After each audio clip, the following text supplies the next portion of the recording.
24-year-old Omar Bermejo says he's starting a new life. He stopped using illegal drugs and is now working in construction. Kay Duterte. I'm afraid of Duterte, that's why I decided to surrender. Rodrigo Duterte, the new president, is known for his tough stance on drugs and crime. He's always said that suspected criminals should be shot on sight.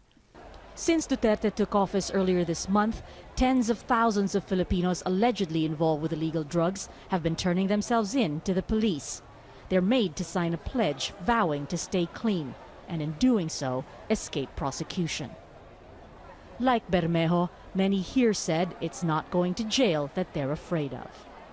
In the first few weeks of Duterte's presidency, more than 100 people have been killed, either in police operations or murdered vigilante style. The deaths are being seen as a result of the new president's anti-drugs and crime campaign. There's been an outcry from human rights groups, but latest polls show Duterte has a trust rating of 91%. That's the highest of any Philippine president.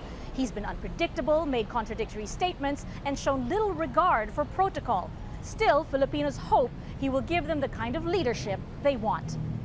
But Duterte hasn't said much about a landmark ruling that's just been made in favor of the Philippines against China over territorial disputes in the South China Sea. The case was taken to international arbitration by his predecessor, an approach Duterte didn't agree with.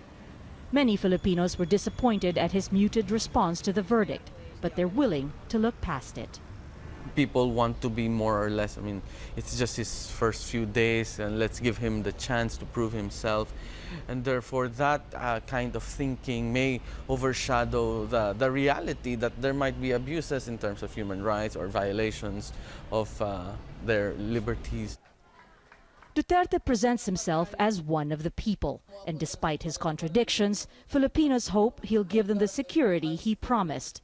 If he doesn't, analysts say, the people's politician may not be as popular for long. Marga Ortigas, Al Jazeera, Manila.